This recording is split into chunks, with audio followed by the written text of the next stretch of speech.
Welcome to Sexology, a podcast that untangles the science of sex and pleasure. And now, with this week's episode, your host, clinical psychologist, Dr. Nazanin Moali. Hello and welcome to another episode of Sexology Podcast. I am so excited you're here. Today we're going to talk about holistic sexual medicine.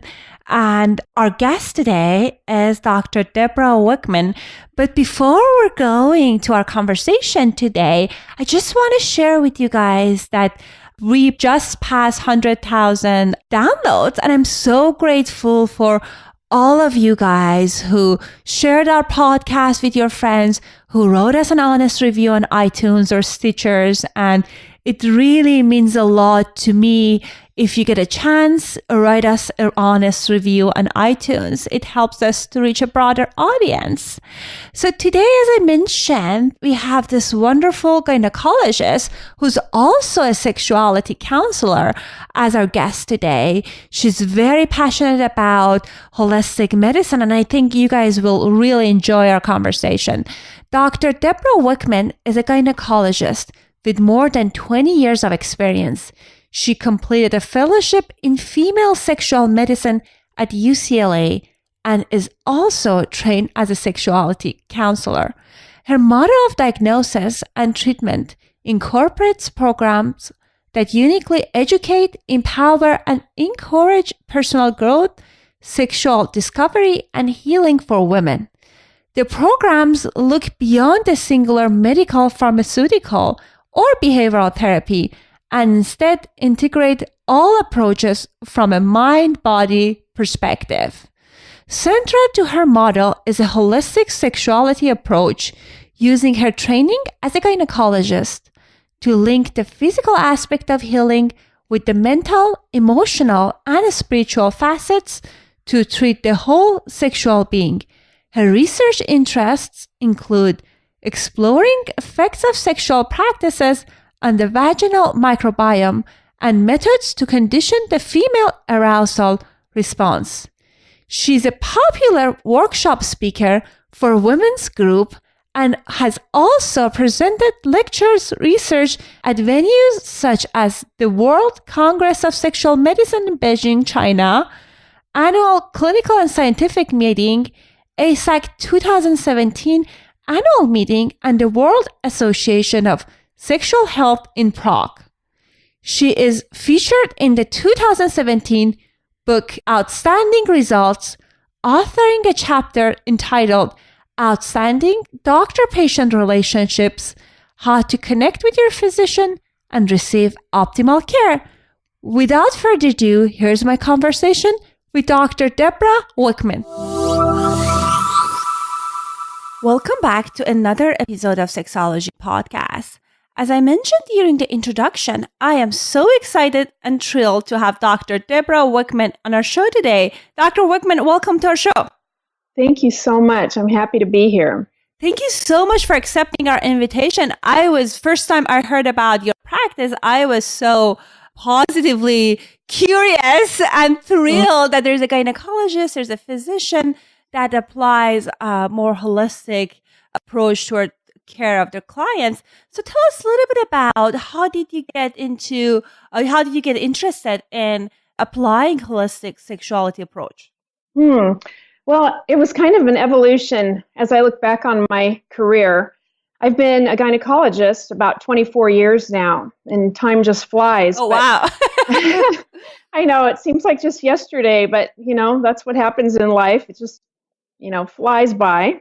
But looking back to the beginning, I remember finishing my residency training in OBGYN and being excited to start taking care of women. And I started out in a private practice setting, doing general obstetrics and gynecology. And I realized I was really ready and excited to help women with life-saving things. I could, get a baby delivered if there was distress. I could do surgery and remove a huge uterus, solve a lot of pain. But as you start to develop relationships with women and they trust you in that kind of a setting, when you keep having the patient connection, they started asking me things about how to make sex better, how they could enjoy it better, how they could have better desire. And it started to dawn on me that we weren't trained for that. It was really ironic, I thought, that, we as OBGYNs are kind of the guardians of the reproductive organs, but really it's all about either reproduction or pathology. And we don't really know, or at least, we don't have a good handle on how to help well women, connect with natural desires or connect with their pleasure. And so that began my quest of trying to figure out, what do I tell them? How do I help? So I started out and I applied for a fellowship and did a year at UCLA in the Female Sexual Medicine Fellowship to try to get some answers. And what I discovered there was a lot of information, but what was frustrating was, what I find is when you just help in the physical realm with remedies, just physical remedies, prescriptions, procedures, those kind of things, they might help for a while, but it's not a lasting change. And that was frustrating. Why does the problem come back, or why doesn't it get all the way better? And it wasn't until I started working alongside a very wonderful sex therapist in a different career setting. We had kind of a freestanding mind-body approach where she as the psychologist, sex therapist, saw the patients, and so did I as the gynecologist, sexual medicine expert. And what I began to learn from her was that there was these other dimensions of the woman that if you didn't deal with blocks and barriers in her, mind, body, heart, and spirit all at once, you're not going to uncover everything you need to know to be able to help her find answers. Exactly. And I'm glad you're talking about, some of the experiences of some gynecologists, some physicians, that clients are going to them as a first person. They're asking their questions about sexuality, because even I know as a psychologist, I hear from my clients that it's just easier for them at the beginning to ask those questions from their physicians, because it seems like, those are the people that they do the examination, so they feel more comfortable with that.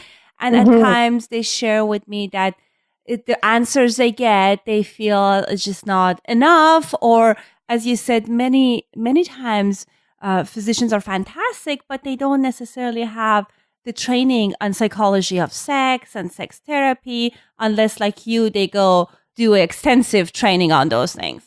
Mm-hmm. And then I went on to seek certification as a sexuality counselor to, kind of round that out and really help develop this kind of unique approach that I have. I was so fortunate to work under Dr. Gina Ogden, who's a renowned author and sex therapist. And so through collaboration with her, we developed my approach, which is based on her 4D wheel of sexual experience. And I've adapted that into a kind of a gynecologic approach to sexuality counseling. And I found that is what really makes the difference for women when you develop an integrative approach like that. But you're right, it is so frustrating. Part of the problem in Western medicine is that we're under this model of lack of time. Right. Typically, they give us very brief appointment times, and the model of just cram as many patients in, get them out, and it's based on just prescribe something and get them out, and deal with one or two problems at a time, and it's really an inefficient and not very effective long-term way, especially in the field of sexuality. It works fine if you have minor problems, a yeast infection or a urinary tract infection. Sure, that's a quick appointment. But when you're really trying to delve into what's causing problems with orgasm or what's causing problems with arousal or desire, you cannot do that in a 15 or 20 minute appointment. Absolutely. I did my postdoc and some of part of my training at Kaiser. And I know when we were collaborating with physicians and primary care physicians there, when they were pulling out their schedule, it seemed like there were a million people in the schedule. And within those 10 to 15 minutes that you're doing the examination, all like history and everything, you're right. There's just not enough time to go deeper with sexual issues. Mm-hmm. Yeah, it's very frustrating that way. And we have a lot of research even in that, we're not prepared to even ask the questions. Sometimes physicians are embarrassed to ask women sexual questions. And research shows that whether it's for a concern of time or because we're embarrassed, we just don't ask about sexual satisfaction and, if your needs are being met or if you have pain. And so if we don't bring it up, often the patient is reluctant to bring it up too, because she doesn't feel comfortable or safe if she thinks you're going to be uncomfortable.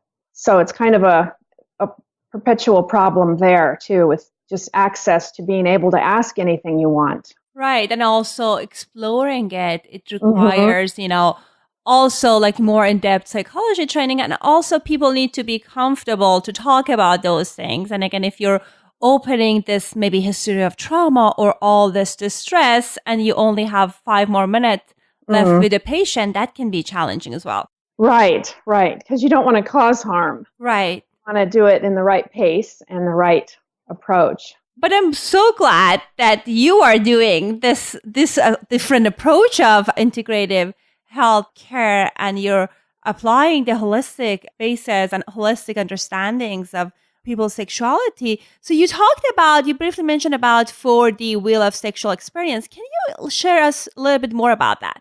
Sure. Basically, the 4D wheel of sexual experience is based on, like I said, Dr. Gina Ogden's work through several decades. And she's written, I think, more than 10 books defining it and talking about it. But basically, it's formatted on a very simple premise. And it comes from ancient times. It's based on the medicine wheel of, the medicine wheel of indigenous cultures. And if you can imagine simply a circle with a crisscross over it, and in each quadrant, so it's 4 equally divided quadrants, those are the quadrants of the mind, body, heart, and spirit. And the way I've adapted my version of that is it's the same basic medicine wheel, but to contrast, when Gina puts participants through the wheel experience, it's an interactive stand-up approach where you actually move through the wheel from standing in the physical quadrant, talking about what's going on in your body. And then you move to the emotional quadrant and talk about how you're feeling about it. And then you move into the intellectual quadrant and talk about your limiting beliefs and such. And the spiritual quadrant, talking about your connections with yourself, your partner, or anything that's meaningful to you. And through that, she brings up blocks and barriers in each of those quadrants to then deal with and move through it. And the idea is that as you remove those blocks and barriers from those quadrants, you have then uninterrupted flow through the being, or through the sexual being, through body, mind, heart, and spirit in sacred geometry, which is the spiral, moving towards the center of the wheel, which is then the idea, the optimal blissful integration of all 4 areas as you connect with yourself, your partner, and life in general. And so the way I've adapted that is that same basic premise, but as a gynecologist, I have a silk and satin lovely vulva puppet. Oh, I've seen those. Those are gorgeous. Yes, it's so helpful because it's something you can hold, you can point to, you can interact with. And so I have my 4D wheel, which is the circle and the crisscross, an actual thing that we're sitting on each side of. And I put the vulva puppet in the center. And now the wheel becomes the voice of that woman's genital organs, her vulva, her vagina, her cervix.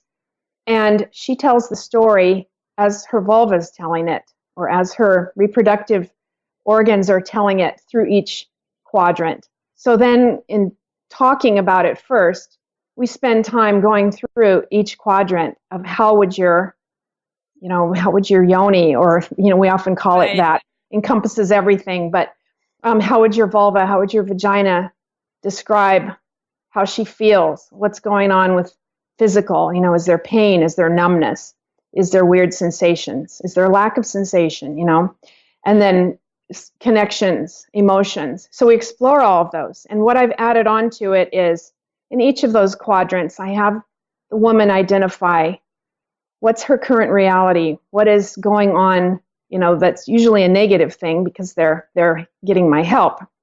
And so we identify those things, talking through it. But then equally important is, what is the wished for state that ultimately you would like to feel or believe or achieve? And so we identify, what is that? How would you describe that wished for state, so that you've described it in terms of, how do you know when you're well? How do you know when you're healthy? How do you know when you've achieved, what you want? So it helps define where we are and where we're going. And then I take them through this process of really harnessing that healing power to move over the course of our sessions from current reality into that wished for state.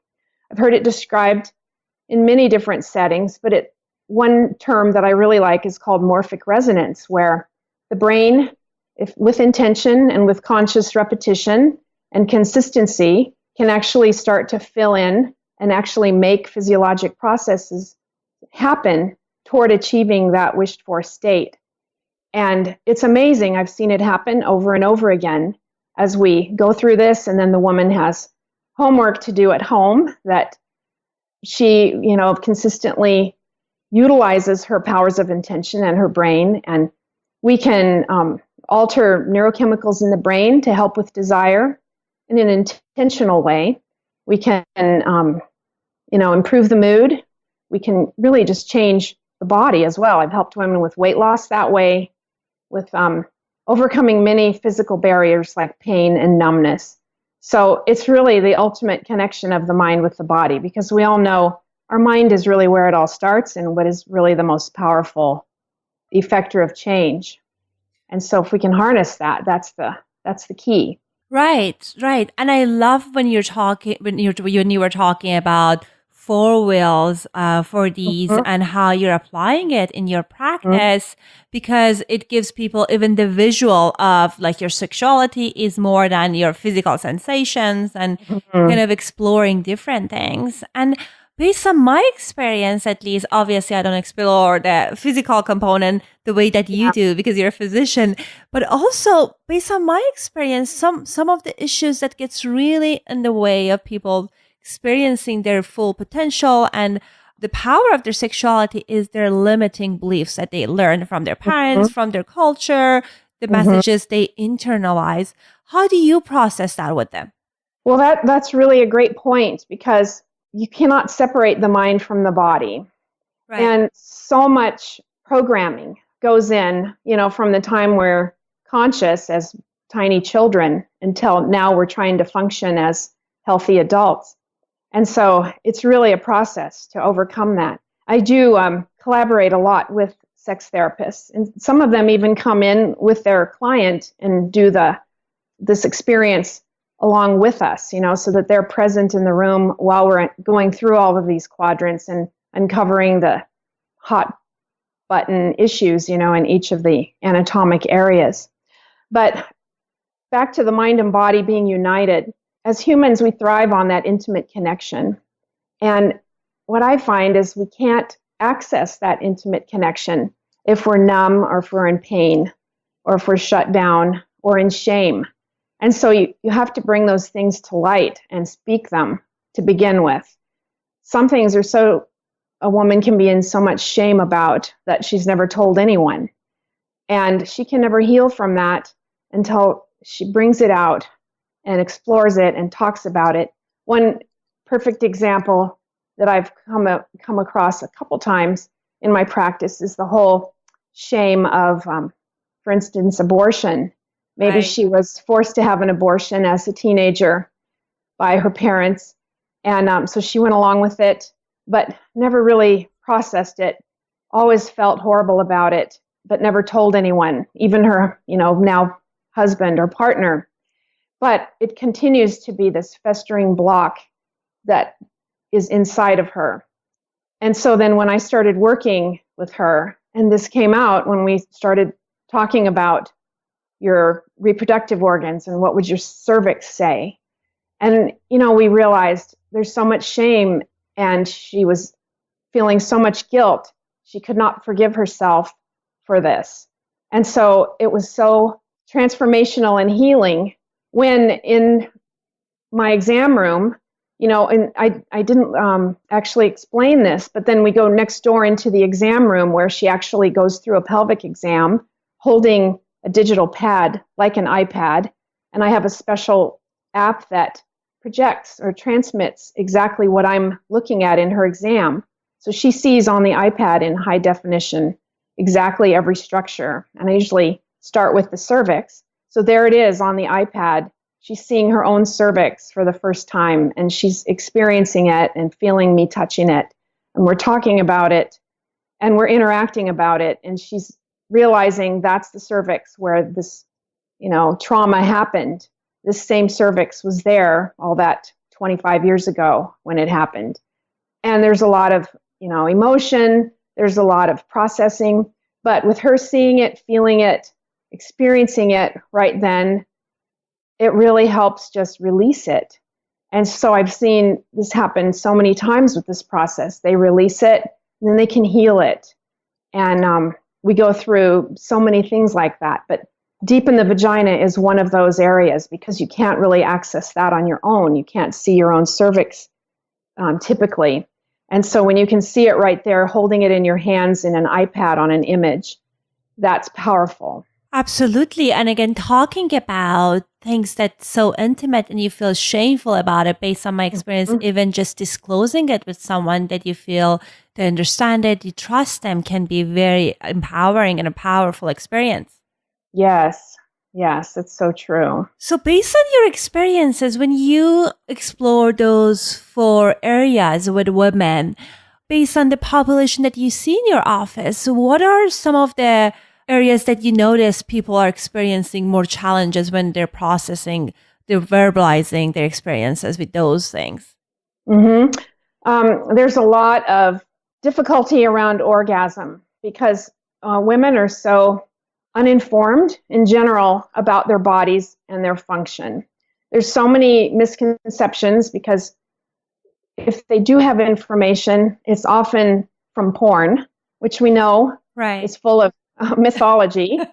And so because they don't look like a porn star or act like a porn star or experience what they think a porn star is experiencing when they see those examples, they think something's wrong with them. They think they're broken.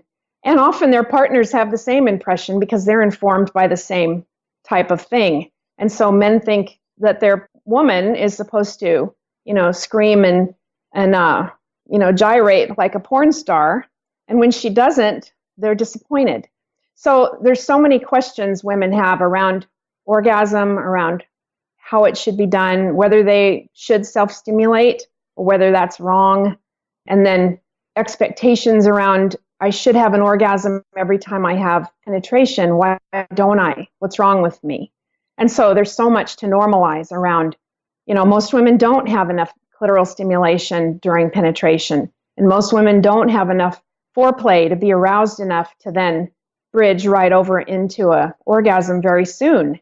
And so normalizing what does the female body need to achieve that, and then allowing them to think about how would I want to experience that? What could change in my life now that would help me experience that easier? How could I talk to my partner about exploring more and doing things differently and taking more time and pleasing me? Because so much about women are that we're nurturing the man and we don't ask for anything in return. We have trouble receiving. And so there's so much work around, hey, you matter too. You need to learn how to receive and let him, take care of you. So much of pain is about that because every day I hear a woman say, oh, I feel so sorry for my husband. He's so patient with me. I just, he needs to be able to have sex. And she's had pain maybe for several years, even though and had sex, even though she's having pain because she feels a nurturing responsibility to have sex with her husband, even in the face of pain, because she rates his pleasure much more important than her own. And so part of that is really helping women reconnect or conscious connection with their anatomy and function, and with the fact that they deserve pleasure. should have it. They should be pleased as well as the male partner. So you were talking about how women and men have limited information about sexuality when it comes to women's sexuality, at times men's sexuality. I was thinking you're absolutely right in a sense that most people these days, they know what sexy supposedly look like. They don't know what sexy feels like. And if we're feeling that, our anatomy, our body is broken, it's just definitely impairing our sexuality. And it's hard to connect with your sexual self. And you're right. Big part of, at least even as a psychologist, I realize big part of me is just like demystifying, answering the questions around sexual education, because there's just so much misinformation out there. Yes, you're so right. And, there's misinformation, but it percolates along because women won't ask. They'll just continue to either be uninformed or they'll keep believing what they've heard, and they don't clarify because they really don't know how to bring up the subject.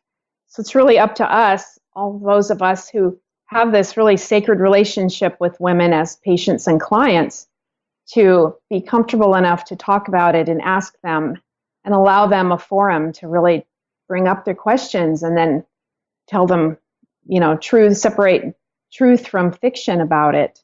And I like to do that during their exam, where they can actually see, for instance, their Skene's glands and Bartholin gland openings. And we talk about these are the openings where lubrication comes from and how that happens. And even female ejaculation. They can see on their own bodies with the iPad where that happens and how it works. And then as they're laying there or kind of halfway sitting there experiencing the exam, they're free to ask me things about it. And it just kind of is this, then just they can't stop talking about it, because finally they can ask one thing after the next thing after the next thing and get so much clarity on how their body works, what's normal, what's a good expectation. And then often I have the partner come in who, she'll want to bring him back if it's a male, or even her female partner to learn also. So it's like a session often where I'm educating the partner and the woman about her body and the places that are important to know about and how they function.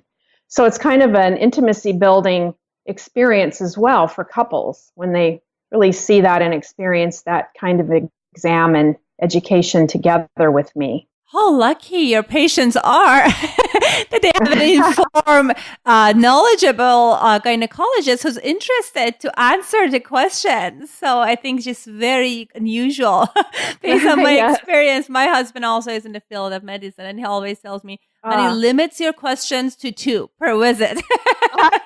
Right. I know. It's it's a challenge to find the time. Luckily, I've been able to carve out a niche where I do tend to have, an hour of time typically per patient for these kind of experiences. And, there's so much interaction between all the body parts. I mean, they actually see their pelvic floor muscles contract, and then they understand how, when they're in pain, why does it feel like he's hitting something? Well, it's because the pelvic floor muscles deep inside contract so forcefully and subconsciously that he's hitting those, and that's uncomfortable. But until they really see how it looks when they contract their pelvic floor and they can see their vagina kind of clamp down, then they really get it. So there's so many examples about how women can connect with their bodies that way and then achieve a real understanding for, how things should be and how they would want them. Right. And I feel, as you're absolutely right, another thing that you were mentioning about asking the questions, because even when people coming in to my practice as a psychologist, unless I ask them a more in-depth question about sexuality, most of them, they just don't bring it up, even if that's their main concern. So what are some of the recommendations you have for our listeners when there's some challenges around sexuality, they want to bring it up with their gynecologist, their physician? What would be the best way of approaching that? The best way is to write down their concerns ahead of time. I tell patients to bring a folder or, have a journal that you devote to your medical appointments. And if you have several doctors, have a journal for each doctor so that you can journal along what's been going on in your process. And write your questions down ahead of time, because every time this will happen, if you don't, you'll forget, you'll get distracted, you'll feel like, oh, I'm out of time. But if you have it written down and you bring it up towards the beginning, my whole thing is approach every appointment with intention.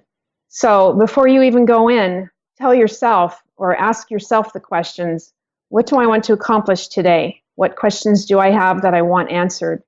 What, concept do I have that I need clarity on? And have those few things written down in your journal so that you can address them. And then the gynecologist or doctor should ideally consider you a partner, an active participant in your course of care. I think it's old school to expect the patient to just sit there and have you, as the physician, authoritatively dictate, do this, do this, do this, do this, and not say anything back and not ask any questions and just say, okay, doctor, here I go, and just obediently carry out what you said. Women are much more educated and conscious and interactive now, and they realize for real health, they have to be a participant in their care. They can't just be a victim or can't just be, waiting for us to strike our magic wand on their head and everything's going to be fine. For real healing, we have to have them engaged and know what they need to do and ask back what they don't understand or, have a dialogue about it, what they're willing to do, what won't work. And I feel like the whole thing needs to be slowed down. As doctors, we need to slow down and we need to listen to the whole situation, the whole story, and not be afraid to ask those necessary questions. Like I mentioned earlier, so much of the time we don't ask about sex, we don't ask about satisfaction. We need to ask those questions, even if it's just a matter of, I have a great referral for you. I'm glad you told me you're having this issue, so I really want you to go see so-and-so, and in my town, that would be me. And so as long as you have an answer to send somebody to the right place, you don't have to feel like, oh my gosh, it's going to take me another half hour to explore that. The patient will be grateful just for a reference or resource.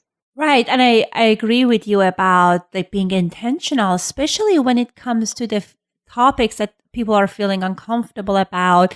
If we're kind of thinking ahead of time, as you mentioned, about what is my intention for this appointment and how am I going to communicate what I need to my physician, care provider, because again, it's fantastic you carved out an hour. It's very generous of you to educate clients and patients. But I feel like if you're thinking you're going to more traditional gynecological visits and you only have 15 minutes at time, it might be hard for you to kind of even formulate the question.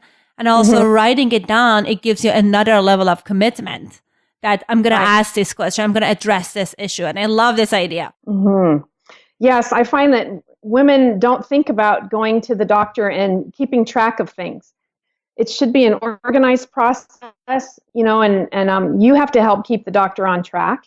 You have to remember what you've already done because they don't have time to thoroughly review your whole history each and every time. So if you have it there organized and you have your little files and tabs and, test results and everything readily accessible to flip back and forth in, it makes it so much easier, and then it's so much more efficient use of your time. And then we don't have to cover ground that's already been tried. You can say, yes, I tried this, I've been here, I've done that. And so I think the ongoing doctor-patient relationship should be one of constantly reevaluating what's working, what's not working, be open to new ideas, don't be closed and think that you have all the answers as the physician. But I readily establish in the beginning that, I want to know everything you're doing and all types of practitioners you're seeing, and I want to know how it's working. A lot of times women are embarrassed or fearful to divulge to their MD, that they're seeing a naturopath or that they're seeing an herbalist or that they're having energy work because they don't want to be judged and they don't want to, have to defend it. But I say right out from the beginning, I want to know what you're doing, especially if it's working, because maybe I want to refer other people to that practitioner if they've really got a great, successful approach going. So I find that's really successful too when, they know they can tell you anything and you're not going to judge them or yell at them or, make them feel stupid because they're doing that. So it's a great link. And then we can also just constantly reevaluate what's working that I'm doing, what's not working that I'm doing. Another thing is to just not be so invested in the solution that I've proposed. I mean, I have to be willing to realize, hey, maybe something I suggested isn't working, in which case I don't want the woman worried that she's going to hurt my feelings by telling me it's not working. I just want to know. So I also, women are just so nurturing. If you don't tell them that, they often don't want to tell you something's not working well because they don't want to hurt your feelings. They want to take care of the doctor, right. That's true. So I just try to get all of those ground rules out in the beginning of like, look, you're the focus here. You're not going to hurt my feelings. I want the truth. Tell me everything you're doing, and let's have an engagement. Let's always reevaluate where we've been, where we need to go, what more we need to do, so that we can really gain some ground here. Right. And one other thing that comes to my mind, because of it's important to feel comfortable and open with your physician, and especially your gynecologist. Mm-hmm. Sometimes even the physician is very knowledgeable, but the patient might not feel comfortable talking to the person. It could be for a number of different reasons. It could be for gender, could be for history. So based on my experience, I feel it's important to find the physician that you feel comfortable. If you're lucky enough that you have the plan that you can change, or you can go to someone that you have options. I think it's important to kind of feel that you're going to someone that you feel connected and at least comfortable. Opening up is important as well. Yes, that is a really good point. And I really feel strongly too about that, in that, you are important and your health is important. And so often though, I see women go to a doctor they don't really connect with, who doesn't really, seem to care too much about them. And the reason they go is because, well, that's the only one on my plan. And what I like to recommend is really kind of rethinking that. I mean, sometimes we do have to pay cash for things that are important, right? Like therapy, like Reiki, there's just so many things that aren't covered under insurance, more and more all the time. And we just don't know where insurance is even headed. And so if you really need help, you need to really prioritize yourself and really evaluate, maybe I should put forth this amount of cash toward this person who can help me, even if they are a cash pay type practice. I mean, my practice is definitely insurance based, but the aspects of it that aren't covered, then the patient pays a portion of.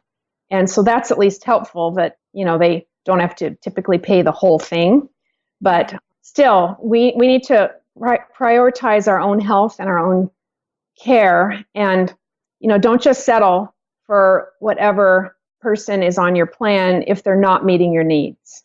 Absolutely. And I agree with you. It's important to invest in ourselves, because I feel in our culture, we learn to kind of invest on things that will help us feel better. And again, people go from one thing to another thing to help them feel sexy or help them feel kind of better. But if they're exploring their own inner world and relationship with kind of different things around mind-body approach, they might not need those things to help them feel better.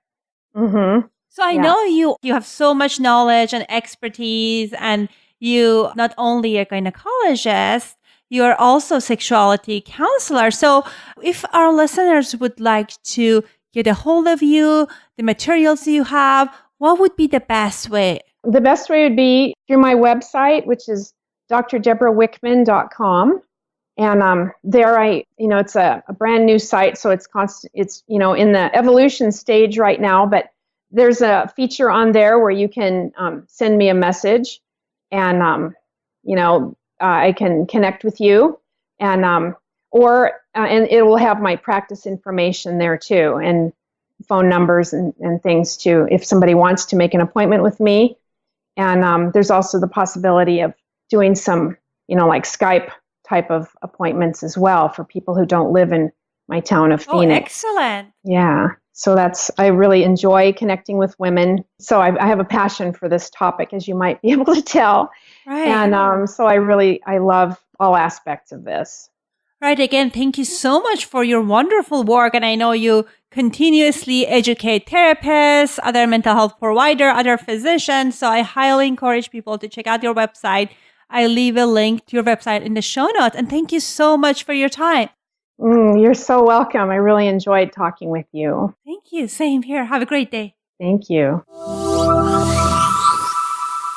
I hope you enjoyed my conversation with Dr. Wickman. It was so refreshing to talk to a physician, a gynecologist, who's so well-rounded and integrated holistic approach in her practice. And I really enjoyed the tips and tricks that she shared with us around how to communicate better with our healthcare providers and how we can change our approach that we might get more out of our visits. I just wanted to remind you guys at the end that if you have a sex-related questions, we got answers. All you need to do is you can email it to me at drmoali@sexologypodcast.com, or you can record your voice with the questions at sexologypodcast.com. We'll feature the question on the show, and either myself alone or with another sex therapist, physician, depending on the question, we'll go ahead and answer them. For those of you guys who sent us questions, thank you so much. We'll feature some of them, and you'll definitely hear from me. I guess we just got so many questions. Anyhow, I'll talk to you guys next week. Thank you for listening. Thanks for listening to the Sexology Podcast. For more great content, visit www.sexologypodcast.com. Please be advised that information presented on this podcast is not a substitute for seeking help from a licensed mental health provider.